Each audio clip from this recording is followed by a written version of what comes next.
মানে পাহাড়ে আসতে হয়, বুঝছেন ভাই।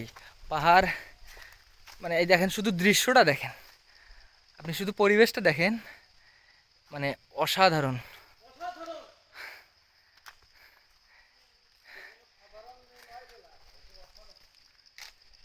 শুধু দেখেন, পরিবেশটা দেখেন। আর সাথে আরও আছে পিছনে পোলাপাইন, সাথে আরও কিছু পোলাপান আসছিল, যারা অর্ধেক রাস্তা থেকে ঘুরে গেছে, তাদের নাকি মন টানে না। হুম, তাদের কি বলবো, এদেরকে নিয়ে আসলে কোথাও যাওয়া ঠিক না, যারা অর্ধেক রাস্তা থেকে চলে যায়। এত তো কষ্ট করে যখন আসছি, যদি না দেখি এই পরিবেশ আপনি কোথায় পাবেন? আর এই পরিবেশ কই পাবেন না।